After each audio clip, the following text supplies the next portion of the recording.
Maayong hapon, halin sa Iloilo Museum of Contemporary Art. I am Allen and I will be your host this afternoon. We at Ilomoca would like to share with you our project titled Templada, the Art of Ilonggo Cuisine.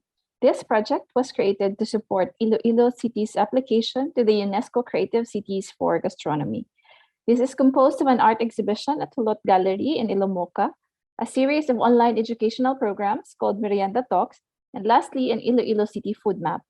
We are actually on the last live stream of our Merienda Talk series. To start with, let's thank our sponsors and our partners. National Commission for Culture and the Arts, La Flamme Bleue Center for Culinary Arts, Mama Sita's, Iloilo Business Park and Festive Walk Iloilo, the Food Writers Association of the Philippines, and the Doreen Gamboa Fernandez Food Writing Award. Museum of Philippine Economic History and Museum of Philippine Social History.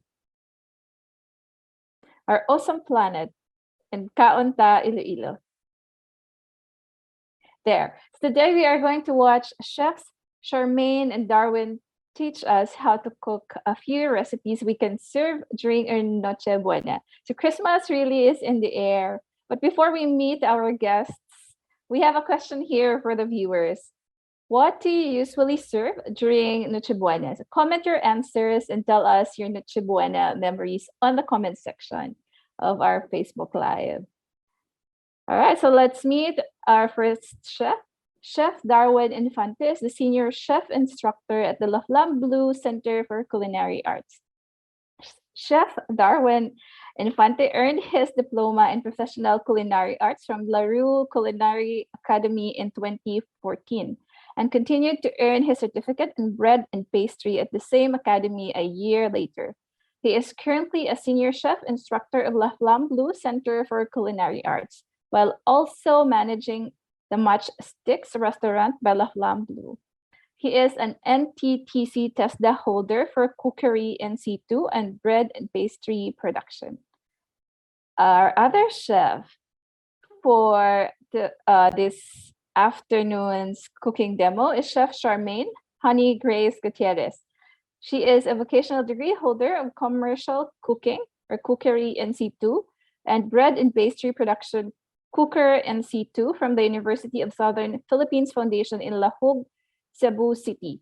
She is also a graduate of La Flamme Bleue Center for Culinary Arts with a diploma for culinary arts. She is currently working at La Flamme Bleue as an assistant culinary instructor. So let's all welcome Chefs Darwin and Sharmaine to the show.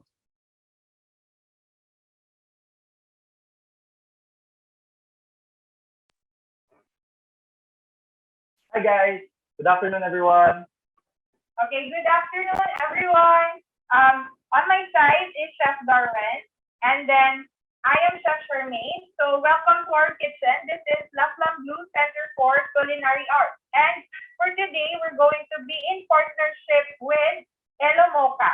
And Chef Darwin, Christmas is just around the corner. So ano ba ang pwede mong maihain today? Actually, there are so many dishes na pwede tayo na iluto sa ating pagkainan. So, meron tayong 4 na gagawin na dishes na for you kung gusto nyo gawin. So, first, we'll be doing our pork hamonado. After that, we'll be doing our arroz de la valenciana, chicken inasal, and last will be our sapin-sapin. So, first, we will be doing our pork hamonado. So first, I'll be introducing to you our ingredients. First, 2 cups of pineapple juice, 2 bay leaves, a crush of garlic. So yung crush po, yung tawag na tinugpog lang natin ng knife natin. Next will be our brown sugar. You can also use muscovado if you want or white sugar. Ground black pepper. You can also use whole black pepper if you want. Liquid seasoning. Mama Sita's soy sauce. Whole pineapple and a onion. So cut into quarters. And of course, don't forget about our pork natin. So it's very important to choose our ingredients. So when it comes in choosing the ingredients, make sure to choose the fresh one. Sobrang importante yung mga ingredients na pinipili natin. So make sure to choose them. So for this part, there are two ways in cooking a pork hamonado. So first way is just put all ingredients in a saucepan.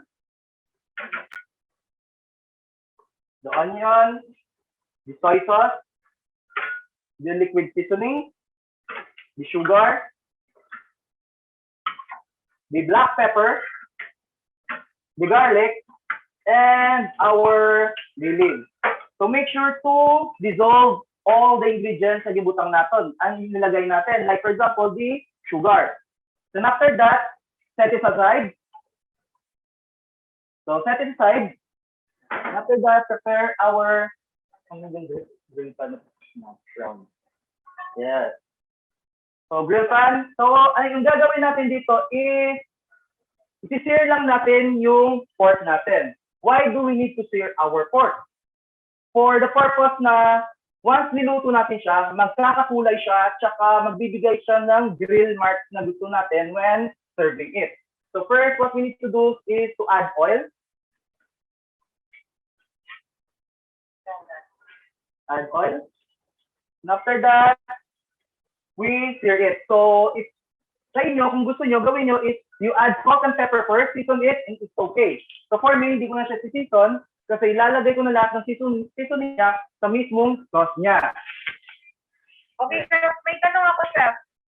You're using a ham hock or yung pata na laging ginagamit in hamonado. How about si Chef if wala akong ganon? Can I use any other part of the pork? Actually, you can use any part of the pork. If gusto niyo sa pork chop, just make sure na buo lang siya para mas maganda siya tignan sa platter natin. Okay. So make sure to sear it. Yes. Huwag natin hawakan sa mais, baka mapaso tayo. Hirap na masaktan. Mahirap masaktan. So sear it, just give it a little bit of browning reaction, o Maillard reaction natin. Yung Maillard reaction, yun yung reaction ng acid and the sugar on our fat or on our meat, then nag-create siya ng char or caramelization method niya. Okay? Just to tweak it. So each side po dapat yun. Okay. So if you reach na naging brown na siya, each side, we set it aside. Set it aside. And then after that, lagay natin dito. Proceed tayo sa sauce natin. Bring it to boil. And put our pork in our mixture. So this method, we'll be using the slow cook method natin. So for the slow cook, it will take for at least 2 hours. If matanda yung chicken, matanda yung pork na ginamit natin, it will reach until 2 to 3 hours yan. So the second method that we can use also is by using the pressure cooker. For the pressure cooker, you can use, or it will reach for at least 45 minutes only. So sobrang bilis. Pero syempre, hindi naman ako nagmamadali, so slow cook ko na lang.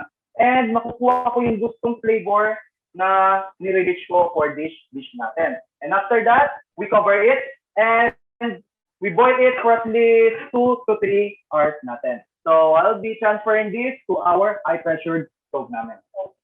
Okay. So while waiting na hinihintay natin na bumukal at lumambot yung pork natin, I will be cooking our arroz de Valenciana. So for our arroz de Valenciana, this is our ingredient. So first, what you call this one? Glutinous rice. So make sure to rinse it. Linisin nyo muna, gasan nyo muna with water. And after that, we have here our garlic. It is minced, so dinikdik po siya. Chef, paano po kung gusto ko parang crush lang siya? Pwede din po ba yun? Pwede rin po, pero syempre, when you crush it, nakikita natin sa meat natin or sa balansya natin, nabuo pa rin siya. So some people, ayaw nila kumain ng garlic, nakakagat nila, baka iluluwa lang nila, di ba? So, okay. Next, our beef, green beef. Our bell pepper cut into cubes. Our chorizo bulbao. Raisins, optional. Liver, onion, and our pork sliced into cubes. So, for our Valenciana kasi, we can add anything, any ingredients or any meat you want. Mapa egg man yan, mapa hotdog man yan, pwede yan. Basta ilagay nyo na dito. Actually, the ingredients, it doesn't matter kung ano pa ilagay nyo dyan, okay lang talaga. So, what we will be doing is we saute our onion. So, Yeah. Napansin ko lang po, no, you're using two sides of your liver. Is there a reason na ginagamitan mo siya ng dalawang uri ng liver? As what I have said, okay lang siya kung anong gusto mong ilagay ng ingredients. So, basta importante, the flavor itself is good and it is fresh. Thank you, Chef Dar. Okay, so first, I heat the pan with the oil, then add our onion. Okay, onion. Saute it. After that, once you are already sauteing the onion, when it's reached nag-caramelize siya, we add our garlic. And after that, after the garlic, we add our meat, which is the chicken liver and the pork liver. Next, we'll be adding our pork. We cook it until nag-brown po sila.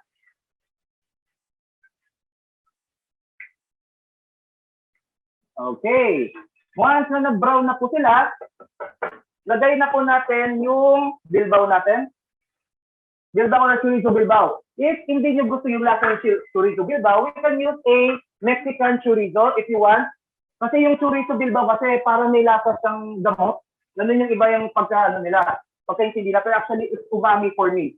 Masarap siya and I like it. And it gives flavor for our Valenciana. So, pwede din po akong makagamit ng hotdog po if ever wala akong chorizo bilbao sa bahay. Pwede po, pero mas maganda po if you are going to substitute our bilbao, substitute it with a chorizo that has a distinct flavor, like our Mexican or chorizo, smoked chorizo, like that. Okay, and after that, we have our rinsed rice here. Make sure for our rinsed rice, is yung gagawin natin is i-mix natin siya with the turmeric. So take note guys, yung turmeric dito yun yung nagdadala rin ng lasa for our Valenciana. So the color of our Valenciana we're doing will be yellowish po siya. And after that, once you have already mixed the turmeric to our rice, i-add natin po siya dito sa pan natin. After that, we stir it. First question, sir. I have tasted paella before, and of course, you chef. Pero I'm sure na yung sa mga viewers, siguro may nakakain din sila with the paella, and they might be thinking bala, the same siya actually, si paella and Valenciana. Pero what's the real differentiation ng dalawa? Actually, paella is a Spanish dish, originated in Spain.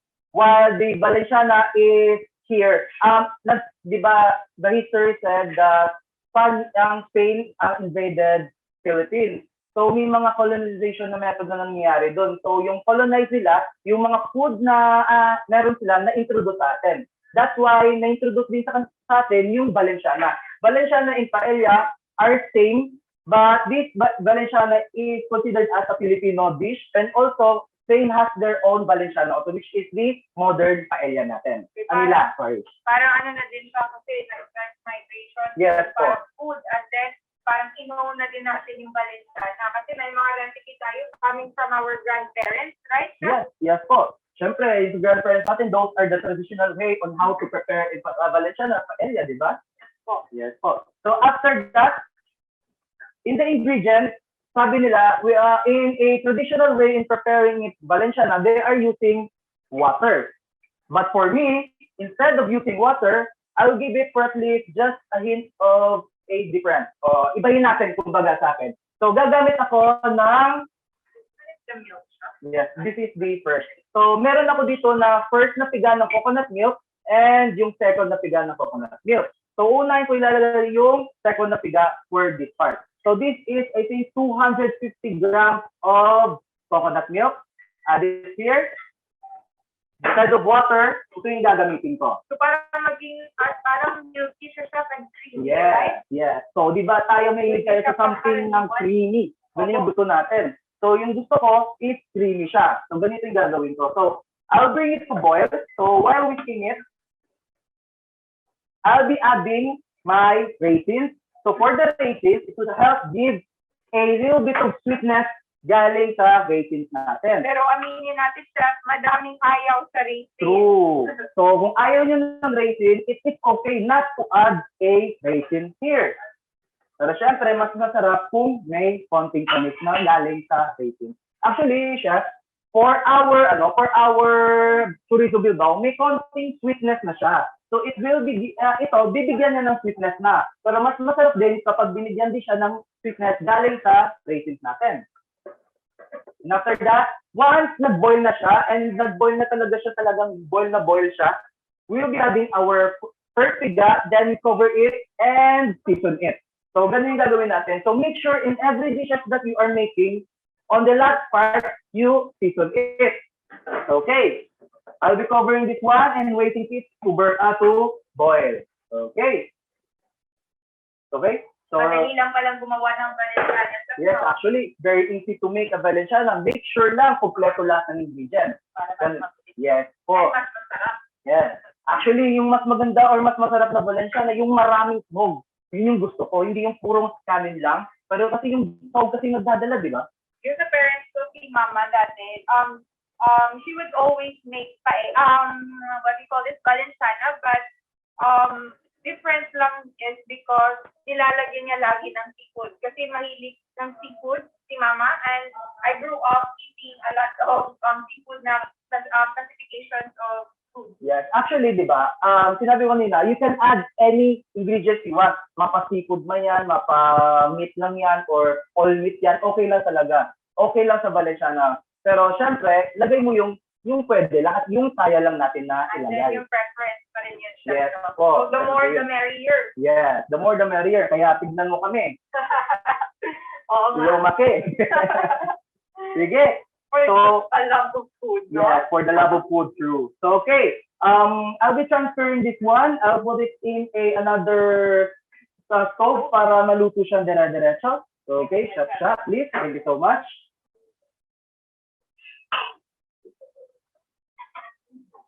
Okay, next is I'll be preparing our, the chicken inasal.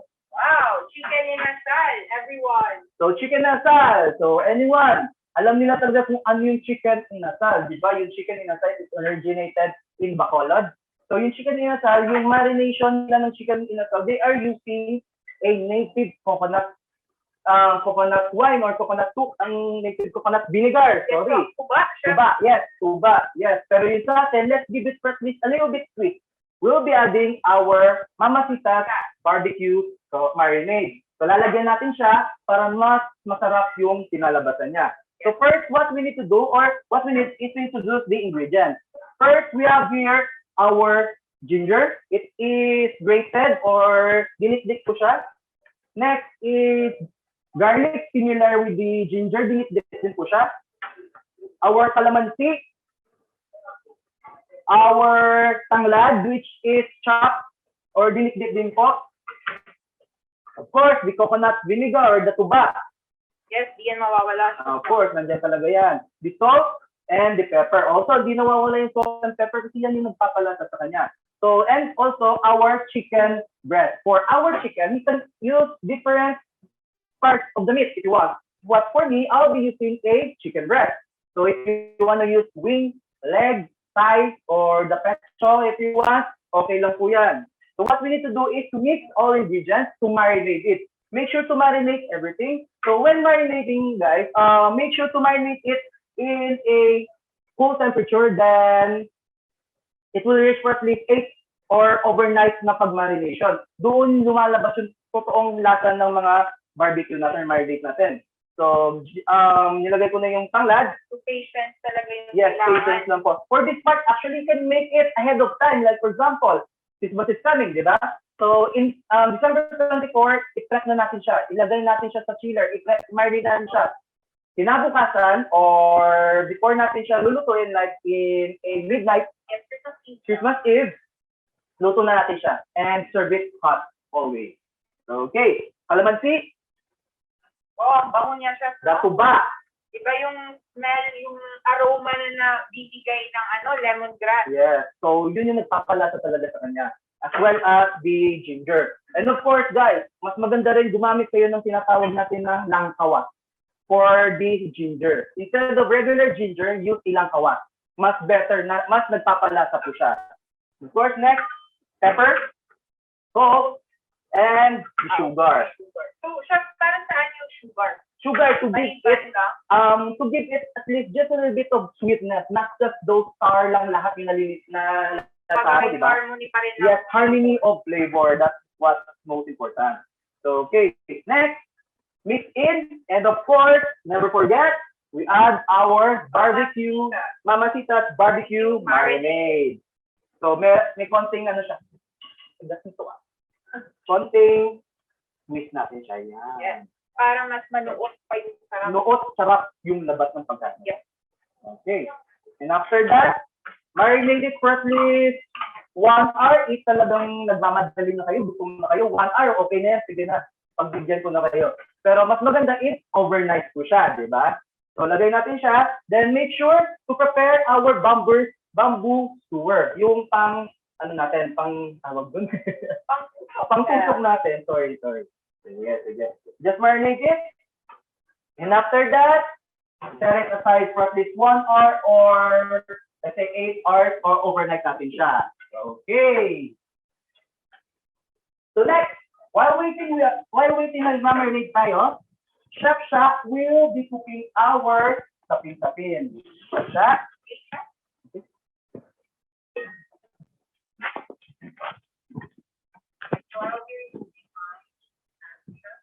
Over there. Okay. So since we're done with our proteins and our starch, gagawa na tayo or magsisimula na tayo with our dessert. And of course, for our dessert, hindi mawawala yung kakanin. Yes. And kakanin is very, very famous or popular here in the Philippines, especially when it is served during holidays. And today, our sole purpose of this live is for our Noche Buena Platter. So, sapin-sapin yung napag-isipan namin to present to you. Kasi hindi lang siya matingkad sa mata, very visually appetizing siya, and then hindi lang siya masarap, kundi sobrang easy lang din niyang gawin. Yes. Kahit na rice siya, mahilig pa rin tayo kumain ng dessert na made in rice, diba? Yes, kaya hindi ko na lang itutuloy kasi masasaktan lang din ako. Kaya hindi tayo pumapayat, guys. Yun. So I have here, or all you need to have is a pot with hot water in it, and then another mixing bowl. So what I will be doing is later on, after I'll be putting the ingredients, is may tinatawag kasi tayong double boiling method, chef. So kung saan tinatrap natin yung steam in between this dalawang pot. So yun yung heat ang magluluto sa ating glutinous rice flour. So for my ingredients, let's have here the coconut milk, the glutinous rice flour, sugar, and my all-purpose flour. So first thing to do na, or uunahin natin gawin is to mix all the dry ingredients, which I have here, my flour. So drop ko yung dalawang uli ng flour ko. And then, I'll be mixing my white sugar.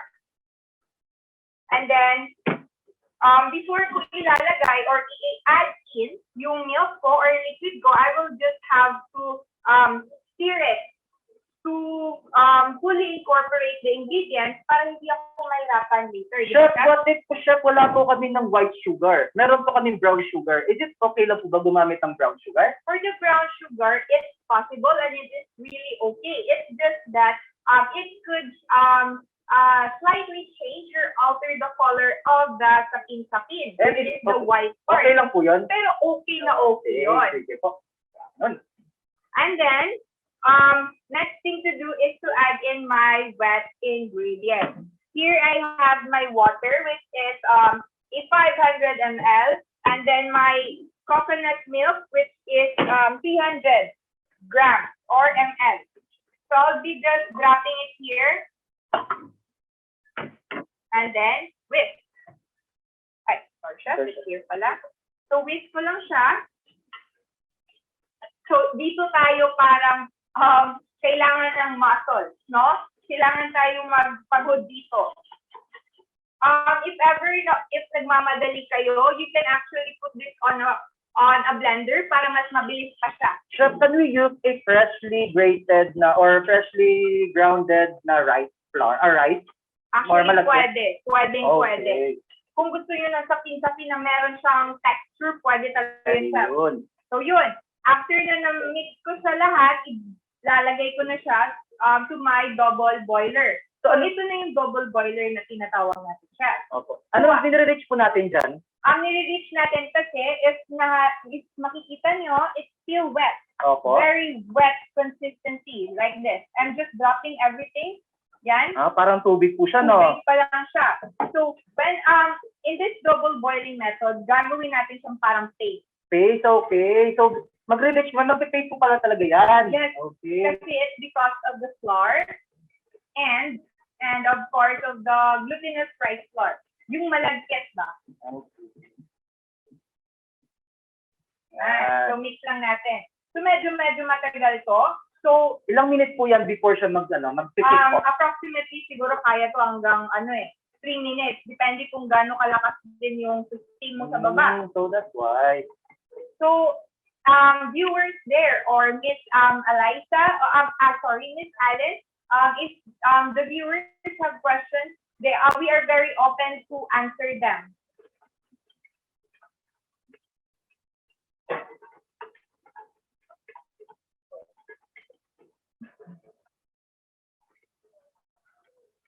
So far, people are saying that they like hamonado. There's a viewer here is particularly interested in hamonado. Hamonado, ma'am.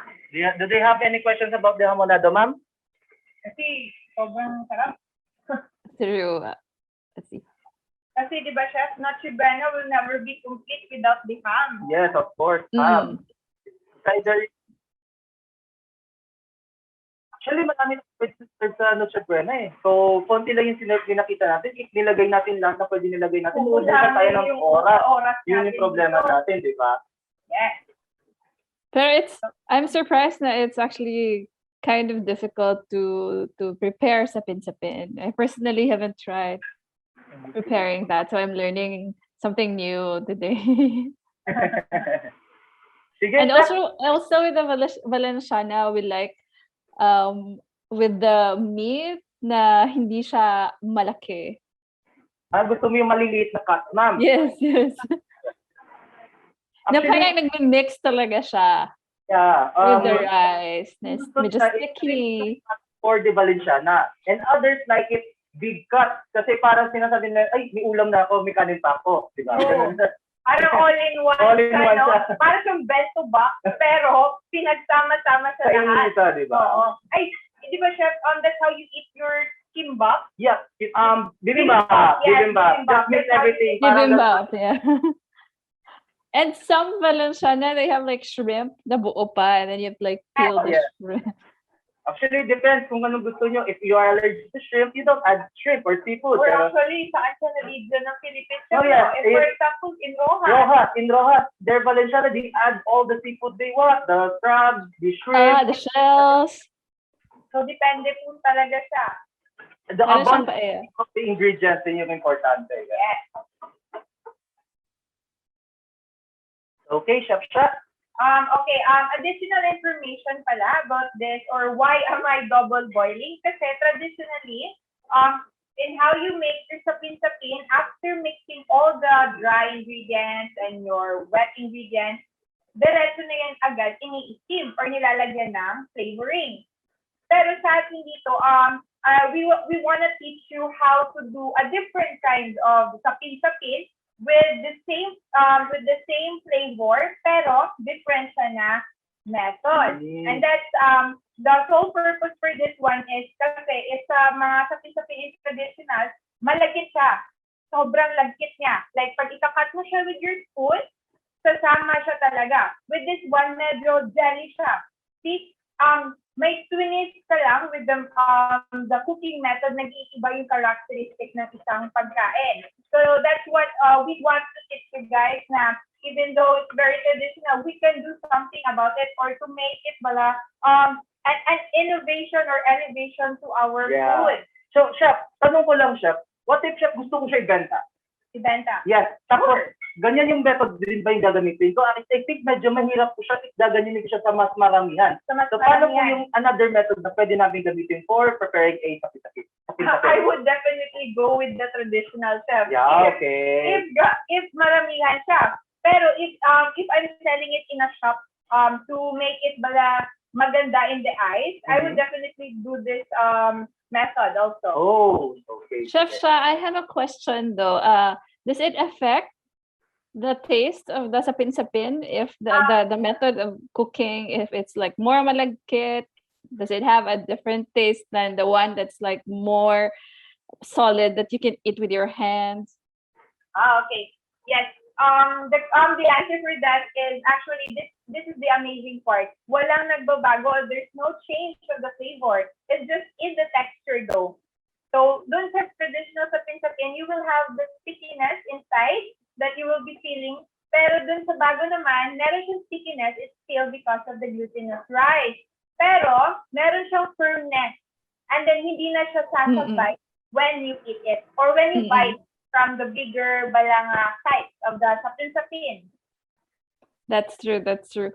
What is also interesting is, diba, we asked a question earlier, what do you usually serve during your Noche Buena? And there are people who actually answered palitaw.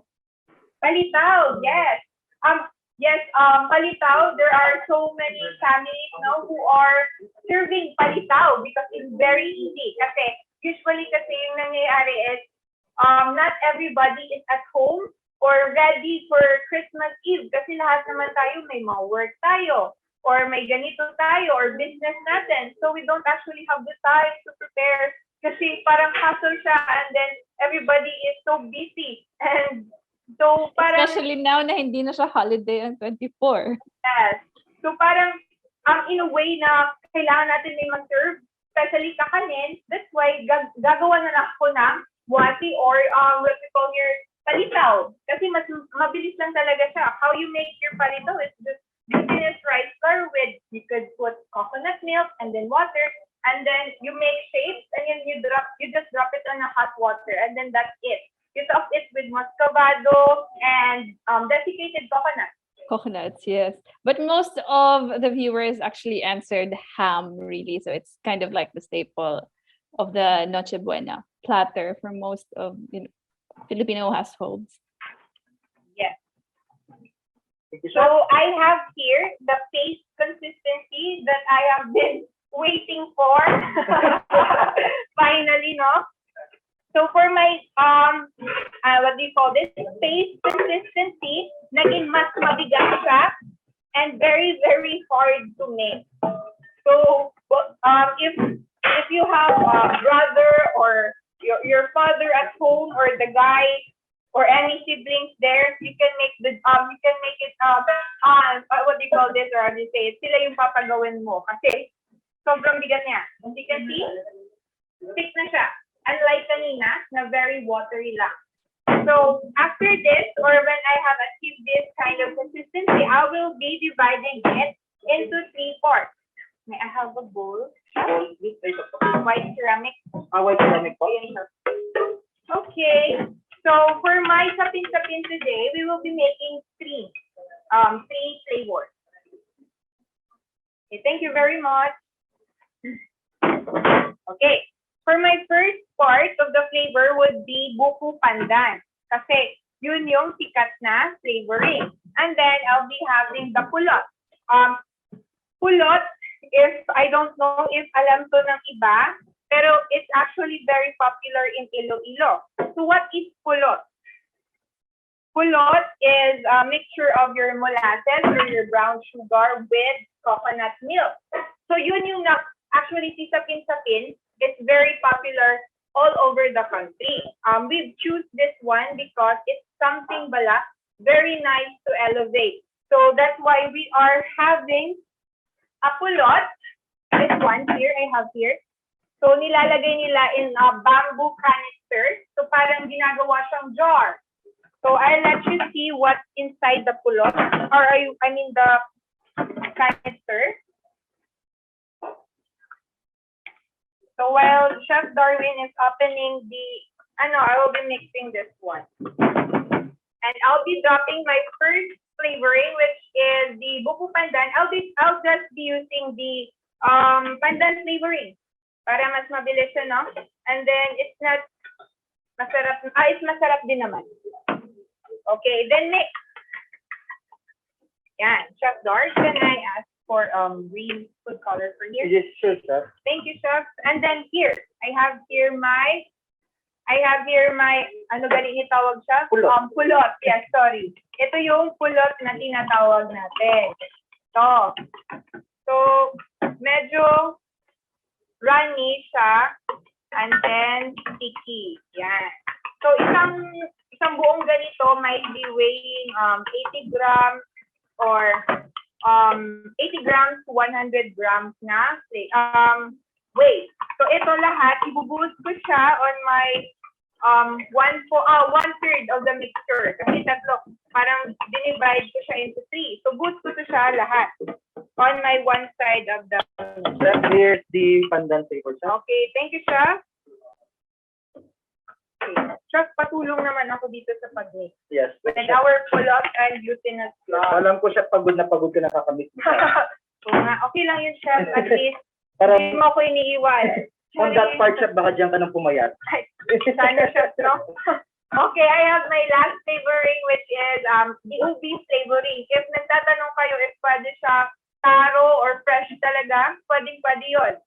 So I have here I'll be just dropping a tablespoon and a half. Okay, and that's it. Chef, I have a question, Chef. Yes po, go Is lang. there time, Chef, na-overmix po ba to? Di ba sa mga cake na-overmix sila, sumobra yung kakamix mo? In this part po, na-overmix din po ba to? Yes, definitely. What will happen if you overmix your, what do you call this?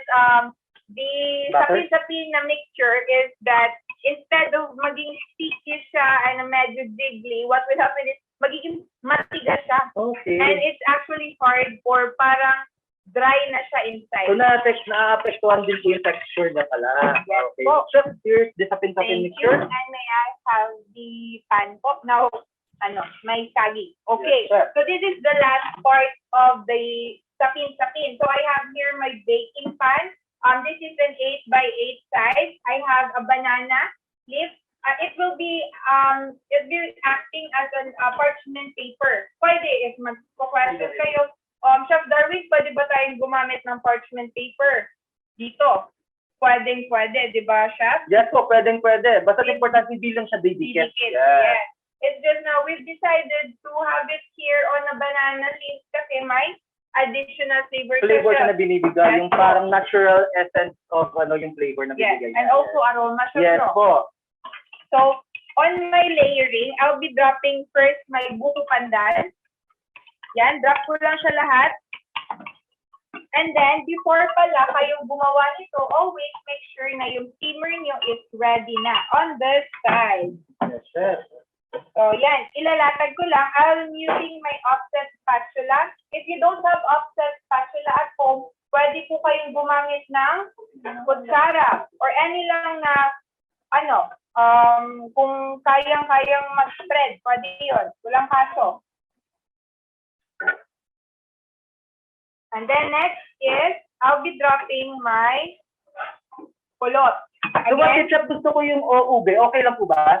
Ube yung next? Yes po. Pwede. Okay. Kasi preference mo to and this is your Noche Buena po. Kung gusto niyo po dyan, unahin si buko pandan, next si kulot, and then ube flavored na glutinous, walang So, problem it po. depends sa preference ko kung paano yung Pagkaka-layering po. Pero Okay. traditionally, yung nakikita nyo, is nasa pinakamataas ni ube. Ah, Di ba, chef? okay. Yeah. Kasi vibrant kasi ng color din ng ube para nakakatakam kung kainin. So, ayan. So, buhos ko na si ube.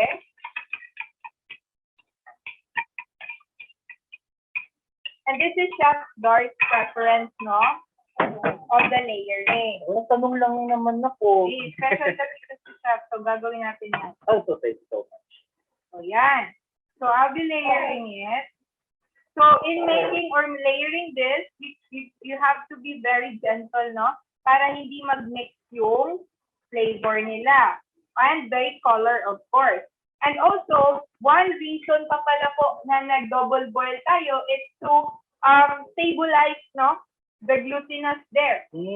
Para hindi siya mag-mix agad. Kasi diba kanina, ay napansin nyo siya, tubig siya. Tubig siya. Paano ko siya i-layer? Tubig siya. Yun lang. Mag-mix talaga. So, yun yung process na yun. Yan. Kaya palang parang, tinitignan ko siya dito, hindi siya dumidikit. Yung parang may mga layer-layer na siya. Layer siya. Yes, po. Hindi siya nag-combine actually.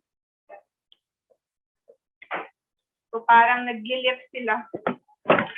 So, clean lang natin yung spatula para walang makitang ube na kulay. And then, fill in lang until the side. And we're done. Okay, we'll be baking this. We'll be steaming this one for 30 minutes. Ayan, this is the final product. And then we'll be putting on a steamer here.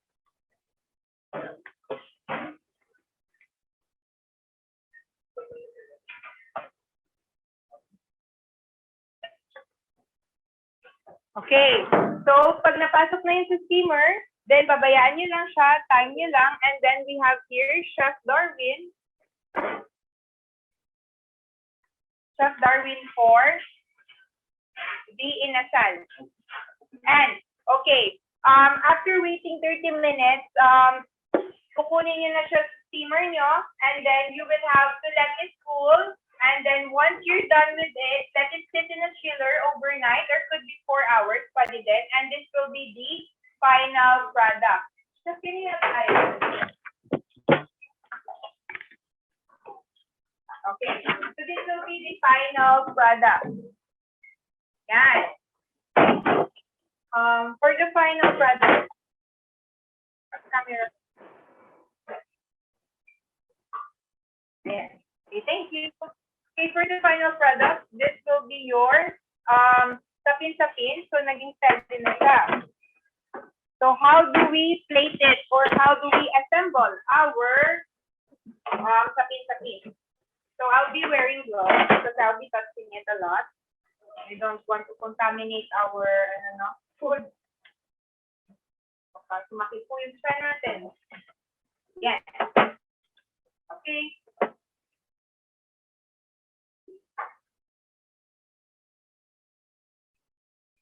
Right, thank you very much, Chef Dar. You're welcome. Okay, so this one I will be transferring here. It's in a what do you call this one? Chopping board. Chopping board. Yeah. And then here. Yes. Then after that one, I'll be peeling on the side. Yan. Okay. So this is the color. If you can see, not really clear, so I'll be showing it to you. Okay. So we have here the topping. So usually, the ginagawa topping is what we call natin. So paano ba natin is magagawa niyo siya with a cream. When the cream na yun is i-cook niyo siya until mag-curdle yung milk solids na yun, until bumuo siya na mga small na bilog-bilog, like this one. So yun yung traditionally na ginagawang topping. So yun yung gagawin ko ngayon. So I'll be putting it here. Yan. So I'll be topping my my sapin-sapin with the latik. And then I have extra coconut milk here. So I'll be dressing it ng konti for additional siya na flavor. Kasi kung mahilig ka sa coconut, then... Ako, chef, mahilig ako sa ganyan na luto na maraming latik. Na maraming latik. Yes. O, yun yung kasi nagpapalasa din, di ba siya? Yes, siya. So, ano po yung next na nilagay po? So, And parang, then that is dried siya. You can use the desiccated coconut, which you can buy in the supermarket, or you can make your own desiccated coconut. And then, the toppings, kasi it will really add flavor on the overall na food. And also for the presentation na lang din, no? Ano yan, chef? Next, last mo nilagay, chef? Mascovado. Oh, mascovado. Sugar. Chef, is it okay maglagay ako ng brown sugar? Kasi pala akong mascovado. Actually, chef, kasi yung mascovado, medyo mahal po siya. Yes. So, what if lagay ko is brown sugar? Is it okay lang po ba? I think it goes with preference, chef. Oh, okay, kasi the preference by ako, personally, I would just be eating sapin-sapin with brown sugar on top. So, kasi parang, you know, it's not my preference. Yeah. Parang ganun siya. So, yan. That's it for my toppings. And then, I'll be slicing it and be directly putting it on our Noche Buena platter. So, we're having this platter, no? But in your home, hindi naman siya kailangan talagang ilagay sa bilao. We have bilao here. Pwede naman din siyang gawin or ilagay sa malalaking plate or white plate. Depende din yon. So I'll be just cutting this one to show you the colors and how we present. So how do we slice it, chef? So in slicing our sapin-sapin, usually it's baked on a circular nga pan siya. So they will be having, or for example, this circular pan. So I'll be cutting or like a pizza cut siya. So it's triangular. But for this one, we bake it or we steam it in a square pan. So I'll be doing some twist on it and I'll be making a diagonal cut. Oh, diagonal so para cut. magkaroon ako ng parang diamonds or square. Para mas maganda siya tignan. Okay, chef. So yan. Thank you, chef. And also, how you cut or your slice. I have here my cookie or dough scraper. I have covered it with a plastic wrap para hindi siya dumikit when I cut it. Kasi I have tried before na pag kinat ko lang siya directly, dumidikit po yung sapin-sapin. Nasisira po yung presentation. So, it's better po talaga na meron siyang cling wrap. Chef, what if, chef, wala talaga po kaming steamer sa bahay? Pero may oven po kami. Can we bake our sapin-sapin? Of course. You can definitely bake your sapin-sapin. Wala po yung problem. Ano po yung temperature po niya? 350 or lower. Or lower. Hindi po kayo dapat lumagpas ng 350 Celsius po ba? Fahrenheit? Fahrenheit. Po siya. Okay. Mataas, sobrang taas na po ng 350 degrees Celsius. So, below po ng 350, much better siya. Around siguro 200 to 350. Just there. Or 300 Fahrenheit. Para sure talaga. Okay, and then we'll be placing our sapin-sapin, of course, to our platter. So I will be putting it like, and then I will be showing you what the color, no? Para mas makita niyo siya. Bigyan niyo na lang ako siya. Pakita ko po. Sige, go siya. Bali, 300 degrees. It will be ranging from 200 degrees Fahrenheit to 300 degrees Fahrenheit. That's for sure na po na temperature na hindi kayo magkakamali. Ay, okay pa. Okay. Thank you. So this one will be our sapin-sapin. And let's go to our last na gagawin, which is that na mag-continue. okay. Okay. Thank you. So, next is, na-marinate na natin yung meatbone chicken inasal natin. So, what we'll be doing is, sugar na natin siya. Tutusok na natin sila sa bamboo skewers or sa barbecue steak natin. So, kung ilan nilagay nyo, depende na po sa inyo yon. So, for me, I'll just putting at least 3 of each. And after that, always prepare a griller. For the griller, di ba yung sa labas ginagamit natin is cooling? Pero syempre, nasa loob kami ng school, so we'll be using a lava rack, which is here at the side yung makikita po natin. There. So we have here our chicken inasal. So what we'll be doing is we grill it here.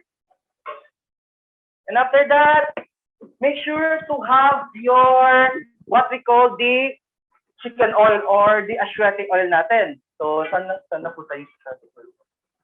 So this is our ashwati oil. So for the ashwati oil, it's a combination of butter, oil, and little bit of ashwati to give it a color red natin.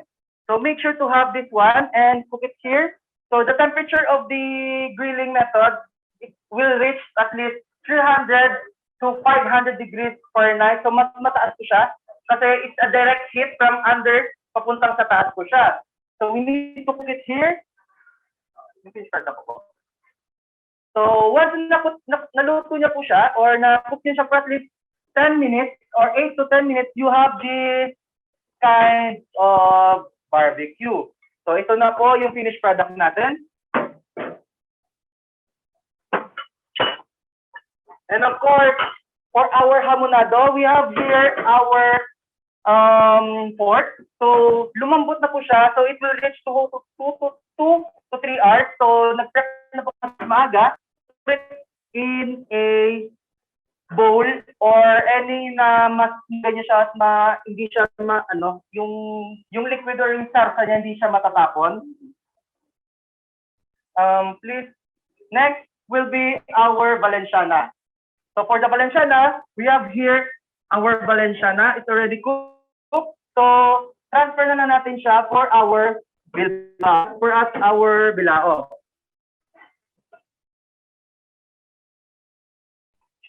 Yeah. And of course, yun.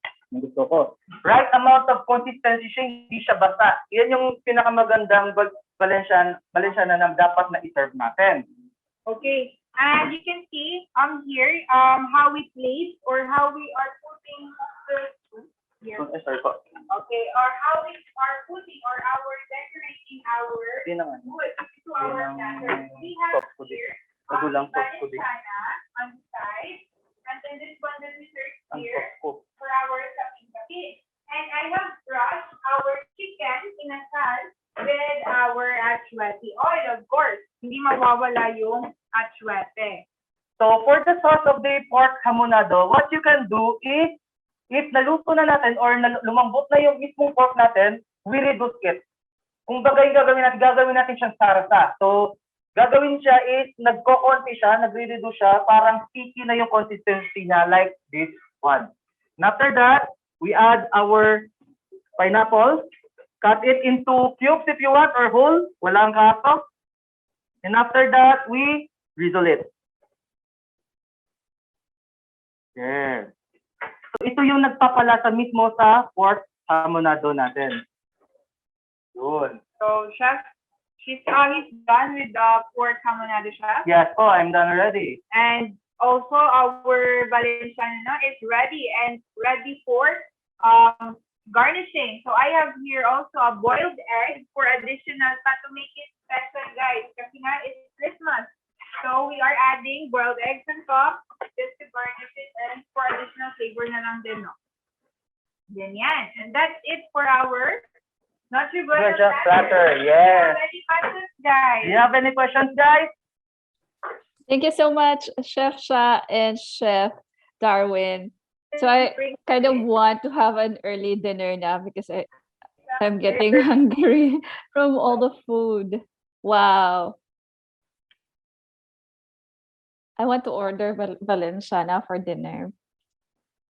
So I hope you guys learned a lot or how to cook your Noche Buena platter, and we've given you some Noche Buena inspiration that you can also cook in your homes for Christmas and also for New Year.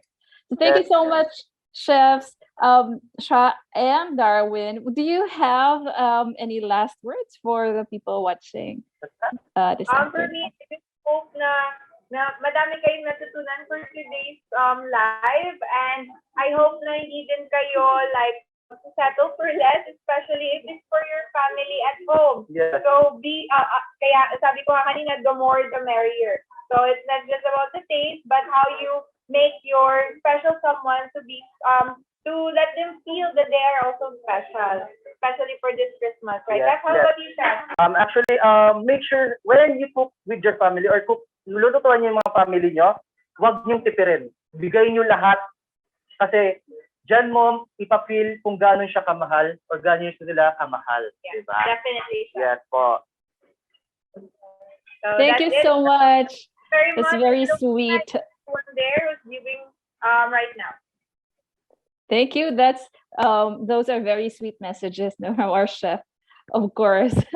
So hope that you will be able to share with us your Noche Buena platters because we actually have a surprise giveaway or a contest, to the viewers. So if you can see on your screen right now, we will be giving away Mama Sita's gift set that you can use for your to cook for your family this holidays.